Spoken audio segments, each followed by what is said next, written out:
서유는 회의 테이블 건너편에 서서 마치 마트 장보기 목록을 읽어내려 가듯 빳빳한 인사팀 서류를 낭독했다. 즉시 발효됩니다. 그녀의 목소리는 차분했지만 냉기 서려 있었다. 박하은 상무는 오늘부로 태영물산의 모든 경영 직무에서 해임됩니다. 퇴직 절차는 법무팀을 통해 진행될 거야. 나는 눈을 깜빡였다. 그 말들이 허공에 맴돌았다. 이해할 수 없었다. 비현실적이었다. 내 친동생, 내 피부치인 서윤이 우리 가족 기업의 대표이사, CEO로 취임한 지 24시간도 채 되지 않아 나를 해고하고 있었다. 지금 장난해? 내가 물었다. 내 목소리는 생각보다 작게 떨렸다. 서윤은 대답하지 않았다. 그녀는 서류를 내 쪽으로 밀어넣고는 방 안에 있던 다음 사람 최 이사에게 고개를 돌렸다. 최 이사는 우리 둘 중 누구보다도 회사에 오래 몸담은 분이었다. 아버지가 너무 바빠 학교에 데리러 오지 못할 때면 이 사무실 복도에서 나를 거의 키우다시피 했던 분이었다. 하지만 지금 그녀는 마치 낯선 사람처럼 무표정하고 체념한 듯 보였다. 서유는 그녀에게 두 번째 봉투를 건넸다. 지금 최 이사님께 명예퇴직을 권고하는 거야? 나는 기가 막혀서 말했다. 왜? 이분은 회사의 기둥이신데 구시대적 구조의 일부일 뿐이야. 서윤이 내 말을 잘랐다. 준비된 멘트였다. 이건 감정이 아니라 혁신에 관한 문제야. 최 이사는 반박하지 않았다. 그녀는 그저 서명했다. 뒤이어 찾아온 침묵은 내가 느껴본 그 어떤 이사회의 긴장감보다 무거웠다. 서윤은 재킷을 고쳐 입고 서류를 챙긴 뒤 아무 말 없이 나갔다. 문이 닫히는 소리가 날카롭게 들렸다. 나는 멍한 상태로 최 이사를 돌아봤다. 괜찮으세요? 내가 머뭇거려 물었다. 그녀는 가방을 챙기기 전 접힌 포스트잇 한 장을 내게 건넸다. 나중에 읽어보세요. 그녀의 목소리가 처음으로 떨렸다. 그들이 저더러 네덜란드 지사를 선택하게 했어요. 나는 몇 년처럼 느껴지는 시간 동안 홀로 회의실에 서 있었다. 마침내 나는 쪽지를 폈다. 급하게 쓴 글씨였지만 분명 그녀의 필체였다. 상무님이 계시지 않는다면 이곳은 더 이상 태영물산이 아닙니다. 그 순간 깨달았다. 나는 단순히 직장에서 쫓겨나는 게 아니었다. 나는 유산에서 지워지고 있었다. 우리가 함께 일궈온 유산에서, 그리고 나는 그것이 다가오는 줄도 몰랐다. 사실 이 일은 해고로 시작된 게 아니었다. 서윤이 내 이름을 계약서에서 지우기 훨씬 전부터 나는 이미 이 가족에게서 사라지고 있었다. 아버지가 뇌졸중으로 쓰러지셨을 때 나는 모든 것을 포기했다. 내가 24살 MBA 과정을 절반쯤 마쳤을 때 전화가 왔다. 서윤은 꽃바구니 하나를 보냈을 뿐이었다. 나는 집으로 돌아와 요청받지도 않은 채 아버지의 일정을 대신 소화하기 시작했고 그 후 17년 동안 떠나지 않았다. 해가 뜨기 전에 사무실에 제일 먼저 출근하고 야간 근무조가 퇴근할 때까지 자리를 지키는 사람은 나였다. 서윤이 서구권에서 브랜드 아키텍트니 미디어 전략가니 하는 뭔지 모를 직함으로 자신의 이름을 알리는 동안 나는 내 맨손으로 태영물산의 기반을 다시 닦았다. 2008년 금융위기가 닥쳤을 때 우리 물류회사는 부도 직전이었다. 거래처들은 계약을 끊었고 공급업체들은 신용거래를 동결했다. 나는 매주 70시간씩 일하며 모든 계약을 재협상하고 은행장들을 만나고 회사를 유지하기 위해 조용히 운송 트럭들을 매각했다. 나는 공을 인정받으려 하지 않았다. 그저 할아버지가 세운 회사가 내 대에, 그것도 크리스마스에 망하게 두고 싶지 않았을 뿐이다.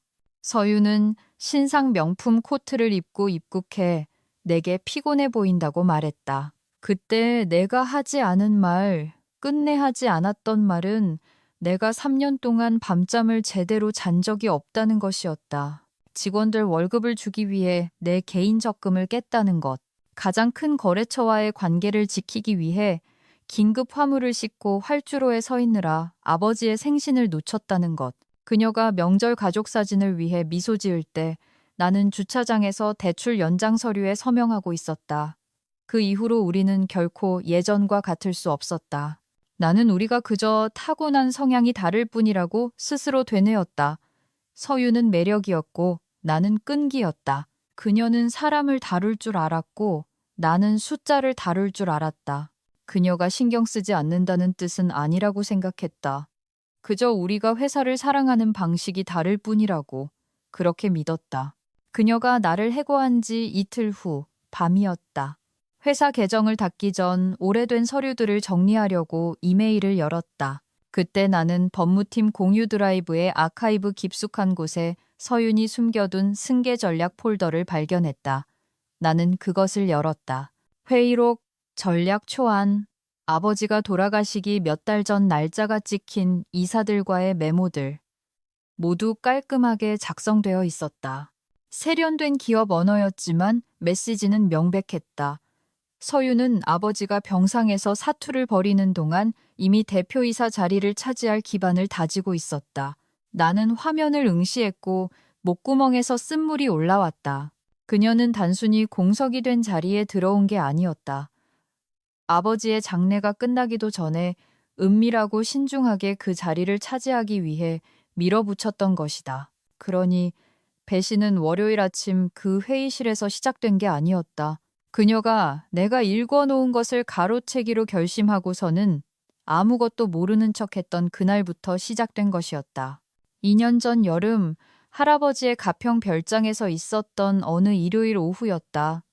중요하게 느껴지지 않을 만큼 너무나 고요했던 날이었다.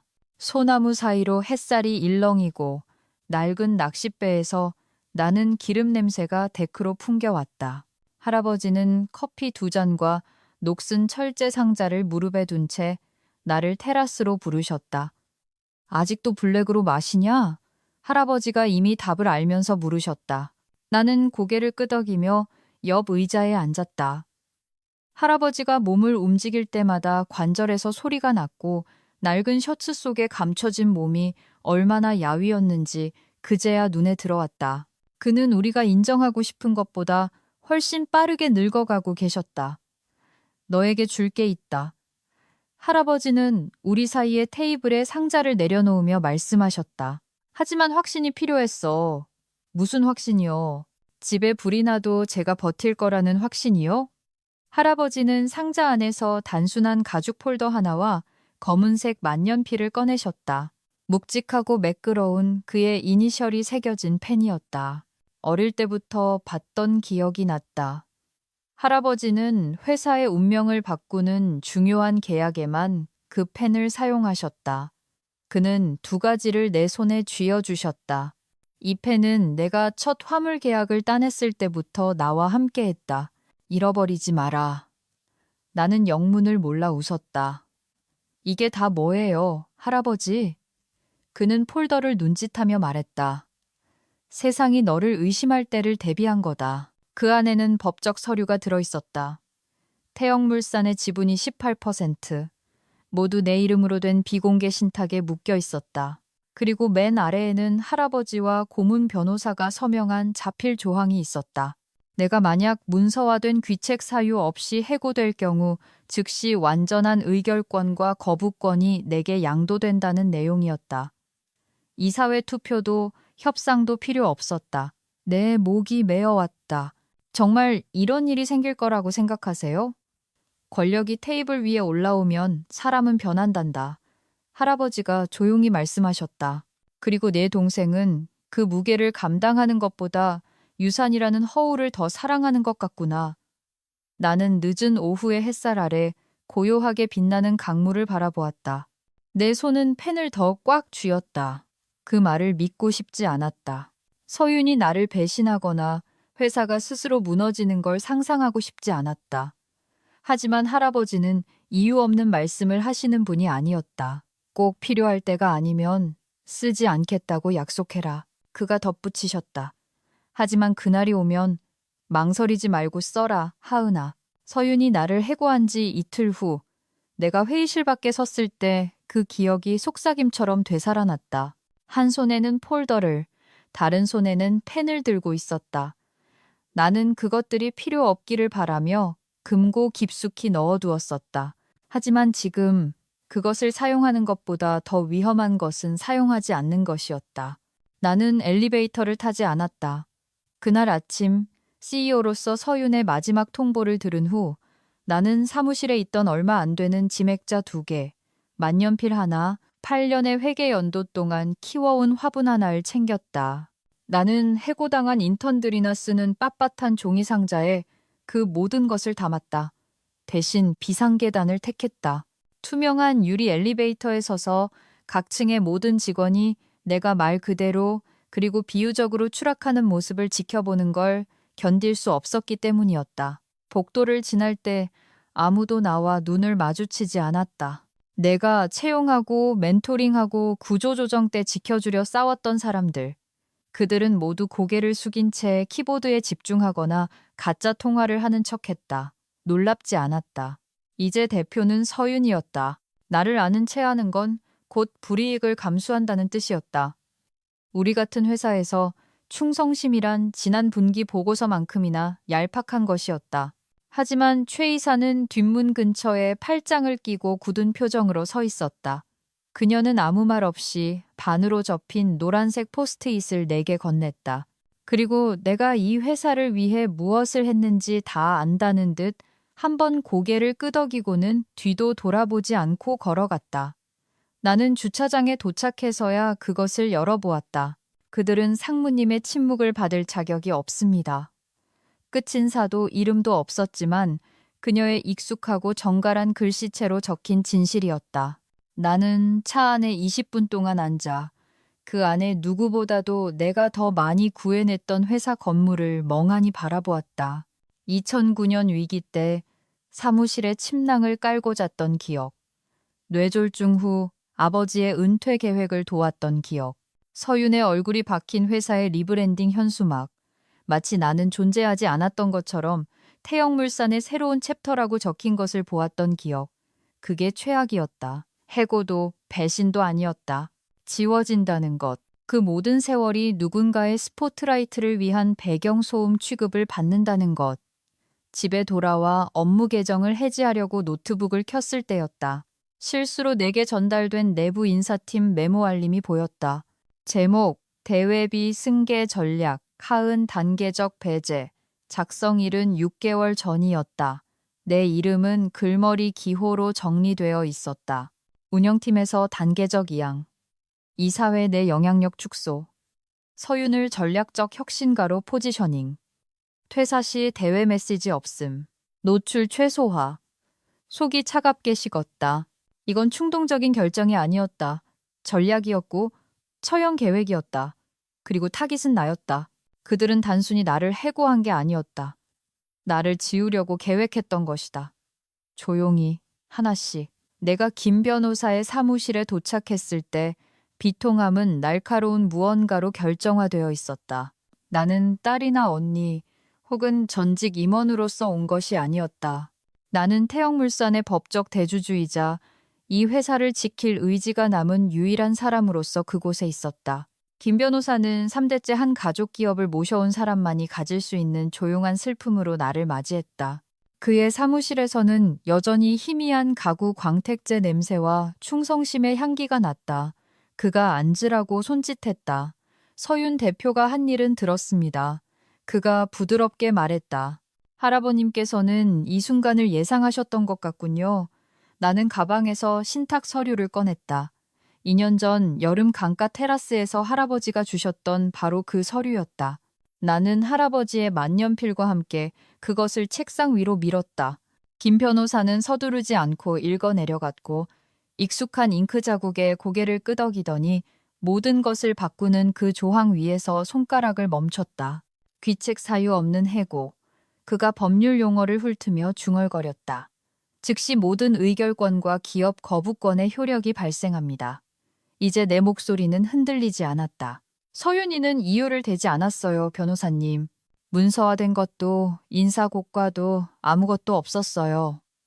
그렇다면 그녀가 스스로 상무님께 모든 칼자루를 쥐어준 셈이군요. 그가 대답했다.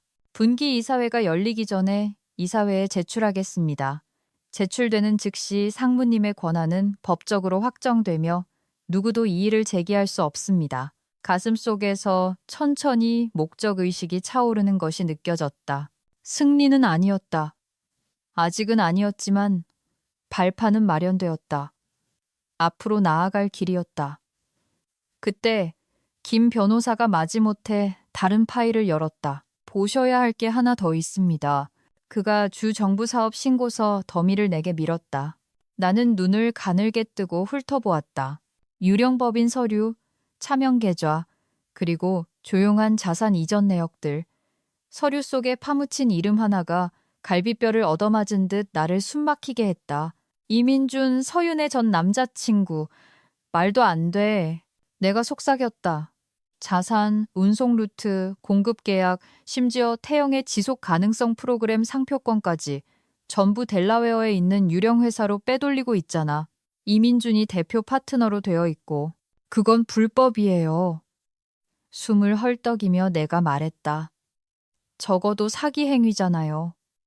김 변호사가 고개를 끄덕였다. 하지만 누군가 이의를 제기하지 않으면 그건 그저 사업이 되어버립니다. 나는 서류를 노려보며 할아버지의 펜을 꽉 쥐었다. 서유는 나를 배신한 것만이 아니었다. 그녀는 회사의 속을 파먹고 있었고 자기 것이 아닌 유산에 자신의 이름을 새겨 넣으려 하고 있었다. 모든 서류를 준비해 주세요. 내가 말했다. 서윤이가 제가 온다는 걸 알기 전에 이사회가 이 모든 걸 봐야 해요. 김 변호사는 등을 기대며 표정을 날카롭게 바꿨다. 이제 단순히 자리를 되찾기 위한 싸움이 아닙니다, 하은 상무님. 아니요, 내가 일어서며 말했다. 전 진실을 위해 싸우는 거예요. 이제 나는 단순히 반응하는 게 아니었다. 법과 서류, 그리고 그녀가 나에 대해 과소평가했던 단 한 가지를 가지고 그녀를 잡으러 가는 것이었다. 내가 이사회 회의실에 들어섰을 때 서유는 움찔하지 않았지만 프레젠테이션 리모컨을 넘기던 손가락이 허공에서 멈춘 것만으로도 충분했다. 사람들이 천천히 고개를 들었다. 처음엔 의아해했고 그 다음엔 경계했다. 나는 그 자리에 있어서는 안 될 사람이었다. 그날 아침 배포된 메모에 따르면 나는 더 이상 경영상 관련이 없는 사람이었지만 이제 나는 훨씬 더 영구적인 무언가를 가지고 있었다. 의결권, 그리고 진실. 좋은 아침입니다. 나는 내 앞 테이블에 폴더를 조용히 내려놓으며 말했다. 오래 걸리진 않을 겁니다. 서윤의 미소는 눈에 닿지 않았다. 언니, 여긴 서류를 가져왔어. 내가 차분하게 말을 끊었다. 내 최근 해고가 할아버님께서 서명하신 신탁계약을 위반하여 정당한 사유 없이 진행되었음을 증명하는 서류야. 그 해고 시점을 기준으로 나는 법인 정관에 따라 28%의 지배 지분과 거부권을 갖는다. 테이블 끝에 앉아있던 김 변호사가 미세하게 고개를 끄덕여 확인해 주었다. 그의 존재만으로도 상황은 명확했다. 이것은 합법이었다. 서유는 빠르게 태세를 정비했다. 개인적인 감정으로 이러지 말자. 이미 개인적인 일이야. 내 목소리는 흔들림 없었다. 네가 한 짓은 단순히 날 해고한 게 아니니까 계산된 거였지. 나는 신탁 서류 사본을 이사들에게 돌렸고 그들이 읽는 모습을 지켜보았다. 몇몇은 몸을 앞으로 숙였고 몇몇은 충격을 받아 뒤로 물러났다. 그리고 이게 전부라면 좋겠네요. 나는 내 휴대폰을 테이블 위에 미끄러뜨리듯 놓으며 말을 이었다. 하지만 아닙니다. 화면을 탭했다. 서윤의 또렷하고 자신감 넘치는 목소리가 방안을 채웠다. 이민준 대표의 회사가 리브랜딩과 서부 개발권을 맡아준다면 자산 이전을 승인할게. 조용히 이사회 투표 없이 지속 가능성을 위한 구조조정이라고 포장하면 돼. 정적. 그 말들은 독처럼 그리고 부인할 수 없는 사실로 공중에 떠다녔다. 나는 서윤을 보지 않았다. 그럴 필요도 없었다. 그 의미가 무겁고 빠르게 내리꽂히면서 그녀에게서 뿜어져 나오는 열기를 느낄 수 있었다. 너는 사모펀드의 지원을 대가로 우리 핵심 계약들을 경쟁사에 팔아넘기고 있었어. 내가 차분하게 말했다. 이민준 이름이 서류 곳곳에 있더구나. 그녀는 입을 열었지만 소리가 나오지 않았다. 한 이사가 헛기침을 했다. 이 녹음 파일은 어디서 난 겁니까? 나는 잠시 멈췄다. 익명으로 받았습니다. 내가 말했다. 하지만 목소리는 바로 알아들었죠. 나중에 김 변호사와 엘리베이터를 탔을 때야 이메일 메타데이터를 다시 확인했다. 발신자는 마스킹된 계정을 썼지만 파일명은 이 피날 오디오 mp3였다. 앨리스, 아니 최 이사님. 그녀는 단순히 우아하게 떠난 게 아니었다. 그녀는 내게 무기를 남겨주었고 서유는 그걸 전혀 예상하지 못했다. 녹음이 끝난 후의 침묵은 텅 빈 것이 아니었다. 천둥이 치기 직전의 전조처럼 팽팽했다. 서윤의 턱은 꽉 다물려 있었고 자세는 뻣뻣했지만 가면은 갈라지고 있었다. 그녀가 눈을 너무 빠르게 깜빡이는 것에서 연단 모서리를 쥔 손가락 관절이 하얗게 변하는 것에서 그것이 보였다. 이사회 의장인 이 회장님이 가장 먼저 입을 열었다. 박 대표, 이게 사실입니까? 그녀는 부인하지 않았다. 정확히는 못했다. 그 대화는 문맥이 잘린 겁니다. 그녀가 억지로 침착함을 가장하며 말했다. 전략적 파트너십을 모색하던 중이었어요. 확정된 건 없었습니다. 김 변호사가 부드럽게 헛기침을 했다. 신탁계약은 의도를 묻지 않습니다, 대표님. 위반을 묻죠. 그리고 이것은 자격 요건에 해당합니다. 잠시 정적이 흘렀고 그때 서윤의 취임을 지지했던 우리의 최대 외부 투자자 폴 하우드가 손가락을 깍지 끼며 몸을 앞으로 기울였다. 지난 10년간의 수치를 검토해봤습니다. 그가 조용히 말했다. 서윤 대표, 당신은 1년도 채 되지 않았죠. 박하은 상무는 2008년 위기 이후 이 회사를 재건했습니다. 모든 주요 고객 유지 계약을 협상했고 운영을 디지털화했죠. 우리가 수익을 내는 건 그녀 덕분입니다. 그가 나를 향해 고개를 돌리며 눈을 맞췄다. 그녀가 이 회사를 만들었습니다. 우리는 그녀를 따릅니다. 분위기는 즉시 반전되었다. 다른 이사들도 고개를 끄덕였다. 박하은을 임시 대표로 복직시키고 내부 감사가 끝날 때까지 서윤의 직무를 정지하자는 안건이 제안됐다. 나는 아무 말도 하지 않았고 피부 밑으로 열기가 치솟았지만 표정은 중립을 지켰다. 나는 할아버지가 마지막 계약에 서명하신 이후 한 번도 쓰지 않았던 그 펜을 꽉 쥐었다. 서윤의 목소리가 웅성거림을 뚫고 날카롭고 불안하게 들려왔다. 이건 계획된 거야. 그녀가 쏘아붙이며 나를 노려봤다. 이 모든 설정, 해고, 침묵, 타이밍. 전부 연기야, 함정이라고. 나는 그녀의 시선을 피하지 않았다. 아니, 이건 반응일 뿐이야. 언니는 항상 자기가 더 똑똑하다는 걸 증명하고 싶어 했잖아. 그녀가 앞으로 나서며 목소리를 높였다. 몇 년 동안 피해자 코스프레를 하면서 덮칠 기회만 노리고 있었지. 나는 대꾸하지 않았다. 그럴 필요가 없었다. 그녀의 말 스스로가 피해를 입히고 있었다. 이사회 바로 앞에서 서윤은 내가 항상 알고 있었지만 입 밖으로 내지 않았던 사실을 드러냈다. 그녀에게는 리더가 될 기질도 전략도 자제력도 없다는 것을 이 의장이 손을 들었다. 그만합시다. 여긴 법정이 아니라 이사회장입니다. 하지만 판결은 이미 내려졌다. 투표가 통과되었다. 찬성 7명, 기권 2명. 그녀를 옹호하는 표는 없었다. 서윤은 잠시 꼼짝 않고 서 있다가 몸을 돌려 구두굽 소리를 날카롭게 울리며 방을 나갔다. 몇 주 만에 처음으로 나는 천천히 깊게 숨을 쉬었다. 끝났기 때문이 아니라 마침내 내가 자격을 증명한 자리에 있게 되었기 때문이었다. 투표는 끝났다. 서명은 잉크로 남았다. 그렇게 박서윤은 더 이상 CEO가 아니었다. 박수 소리는 없었다. 고성도 없었다. 그저 환상 위에 지어진 무언가가 무너진 뒤에 오는 고요함만이 흘렀다. 그녀는 뒤도 돌아보지 않고 회의실을 나갔다. 뻣뻣한 어깨, 연기처럼 뒤따르는 침묵. 나는 그녀를 쫓아가지 않았다. 비웃지도 않았다. 나는 그저 자리에 앉아 그녀가 없는 방 안의 공기를 느꼈다. 1시간 후 나는 임원진 앞에 섰다. 누군가는 안도해 보였고 누군가는 불안해했다. 모두가 내가 칼을 휘두를지 지켜보고 있었다. 나는 그러지 않았다. 보복성 해고는 없을 겁니다. 내 목소리는 차분했다. 거창한 연설도 밀실 거래도 없습니다. 즉각적인 조치 하나만 있을 뿐입니다. 지난 6개월간 이루어진 모든 자금 이체 내역을 검토하여 이사회와 외부 감사인에게 공개적으로 문서화할 것입니다.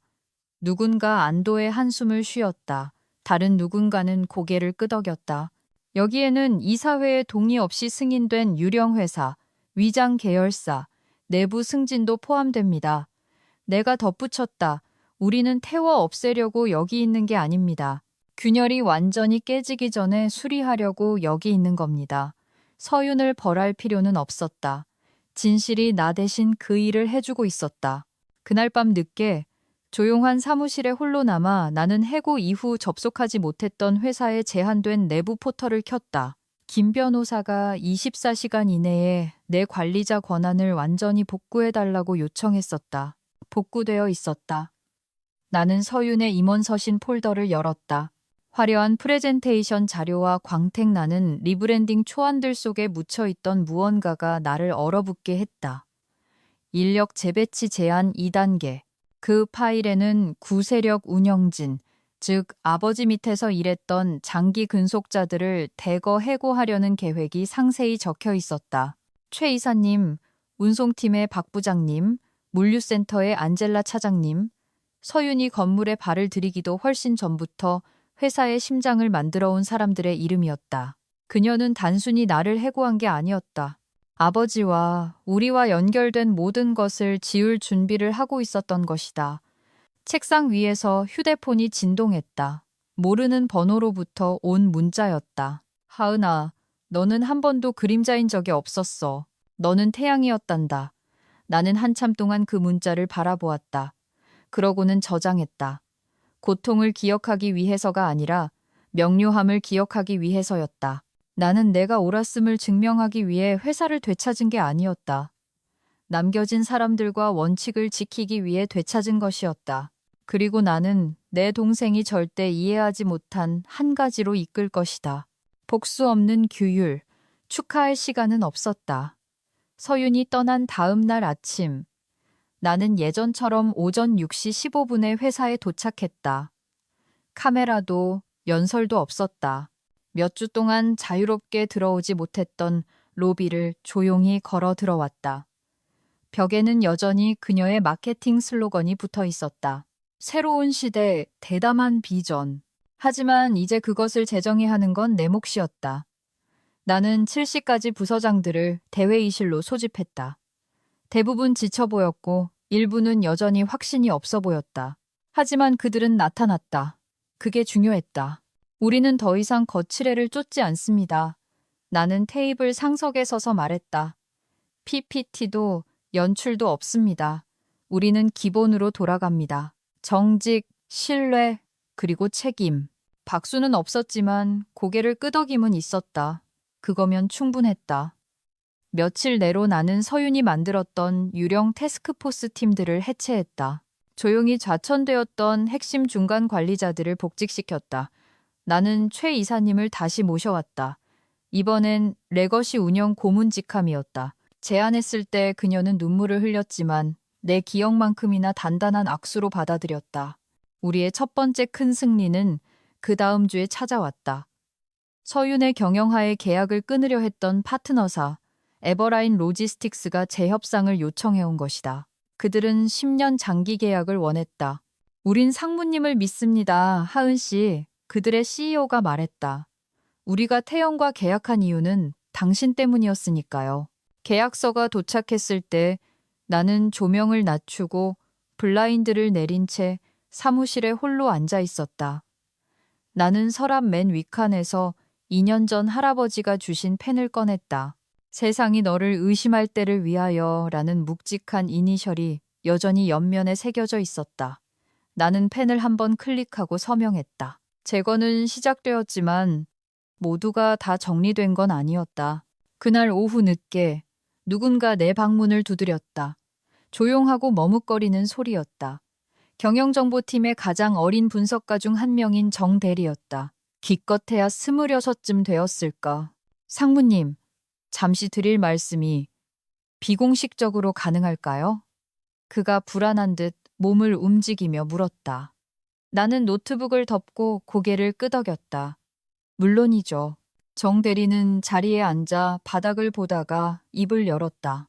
한 달 전쯤 서윤 대표님이 저에게 승진을 제안하셨어요. 부장급에 연봉 2배로요. 나는 가만히 있었다. 대표님은 제가 특정 부서들이 뭘 하는지, 특히 상무님 시절부터 있었던 구세력 팀들의 동향을 보고하기만 하면 된다고 하셨어요. 과거에 충성하는 사람이 누군지 보고하라고요. 나는 눈썹을 치켜 올렸다. 그래서 했나요? 그가 빠르게 고개를 저었다. 아니요. 하지만 만약을 대비해 대화 내용을 녹음해 뒀습니다. 그는 USB 드라이브를 꺼내 책상 위에 올려놓았다. 이걸 가지셔야 할 것 같아서요. 대가는 원하지 않습니다. 저는 그저 충성심을 위협으로 취급하지 않는 분 밑에서 일하고 싶습니다. 나는 그를 바라보았다. 정말로 그를 바라보았고 익숙한 무언가를 보았다. 두려움이 아니라 확신이었다. 정 대리, 내가 조용히 말했다. 당신이 바로 우리가 다음 10년을 만들어가는데 필요한 리더예요. 그의 어깨가 안도감으로 내려갔다. 감사합니다. 그가 나간 뒤 나는 한 손엔 드라이브를, 다른 한 손엔 할아버지의 펜을 쥐었다. 과거는 나를 묻어버리려 했지만 미래는 내가 써내려가는 것이었다. 서명 하나, 충성스러운 목소리 하나로. 이상한 건 침묵이 아니었다. 내가 그 침묵에 얼마나 편안해졌느냐는 것이었다. 이사회 투표가 끝난 지, 서윤이 갑작스럽게 떠난 지, 그리고 외면했던 사람들의 속삭이는 사과가 한 차례 지나간 지 일주일이 흘렀다. 건물은 이제 더 차분하고 안정되었지만 내 안의 무언가는 여전히 미완성인 듯했다. 그날 아침, 나는 평소보다 더 일찍, 해가 뜨기 직전인 5시 45분에 출근했다. 사무실 타워는 부드러운 청회색 정적 속에 서 있었다. 전원이 켜지는 윙 하는 소리가 텅 빈 복도에 울렸다. 이제 공식적으로 내 사무실이 된 곳의 책상 구석에 내 이름이 적힌 봉인된 봉투 하나가 놓여 있었다. 발신인 주소는 없었다. 글씨체를 보자마자 멈칫했다. 즉시 알 수 있었다. 할아버지였다. 왁스 봉인을 뜯는 내 손가락이 떨렸다. 안에는 모서리가 약간 바랜 종이 한 장이 그의 서명과 같은 검은 잉크로 적혀 있었다. 하은아, 배신 뒤에 명료함이 온다. 하지만 일단 명확히 보게 되면 절대 눈을 돌리지 마라. 내 동생은 내 적이 아니다. 혼란이 적이지. 이 삶에서 사람들은 너를 실망시킬 거다. 시스템은 너를 지우려 할 거다. 하지만 네가 여전히 내 이름과 내 목적과 내 펜을 쥐고 있다면 너는 지지 않은 것이다. 이제 내 자리를 차지해라. 그리고 움츠러들지 마라, 할아버지가. 나는 2번 읽었다. 그리고 다시 한 번. 가슴 속의 무게가 사라지진 않았다. 정확히는 마침내 이해가 되는 무언가처럼 자리를 잡았다. 더 이상의 싸움은 없다. 내가 옳았음을 증명하려 애쓸 필요도 없다. 그저 내가 해야 할 일을 했고 옳은 일을 하는 것이 항상 박수갈채와 함께 오는 건 아니라는 조용한 진실뿐이었다. 나는 천천히 대표사실로 걸어 들어갔다. 한때 아버지가 호령했던 곳. 서윤이 리모델링했고 이제 내가 분노나 자만 없이 오직 명료함으로 되찾은 그곳. 책상 위에는 할아버지의 만년필이 놓여 있었다. 나는 펜을 한 번 클릭하고 바닥부터 천장까지 이어진 창문 밖을 내다보았다. 그때 김 변호사에게 전화가 왔다. 최신 이메일 보셨습니까? 아니요. 내가 화면을 띄우며 말했다. 제목, 합병 제한 및 전략적 미래, 빅터랭, 에이펙스 로지스틱스 그룹 CEO. 한때 서윤이 우리를 팔아넘기려 했던 바로 그 회사였지만 이 메시지는 달랐다. 귀사가 회사를 안정화한 방식에 깊은 인상을 받았습니다. 합병에 열려 있으시다면 귀사의 조건에 맞춰 만나 뵙고 싶습니다. 나는 미소 지었다. 그들이 우리를 원해서가 아니라 이제 조건이 바뀌었음을 그들이 알았기 때문이었다. 나는 한 줄로 답장을 보냈다. 대화는 환영합니다만 이번엔 우리가 굽히지 않습니다. 그리고 나는 등받이에 기대어 눈을 감고 침묵이 내 주위에 내려앉게 두었다. 외로움으로서가 아니라 내가 해냈다는 증거로서. 내가 이겨서가 아니라 내가 버텨냈기 때문에. 만약 당신이 과소평가받은 적이 있거나 믿었던 사람에게 배신당했거나 굳이 증명할 필요가 없는데도 가치를 증명해야 했던 적이 있다면 이 이야기는 당신을 위한 것입니다. 댓글로 알려주세요. 빼앗긴 것을 다시 쌓아 올려야 했던 적이 있나요? 권력과 가족, 그리고 조용한 복수에 관한 더 많은 실화를 보고 싶다면 좋아요, 공유, 구독을 잊지 마세요. 때로는 최고의 승리는 아무도 보지 못하는 승리니까요.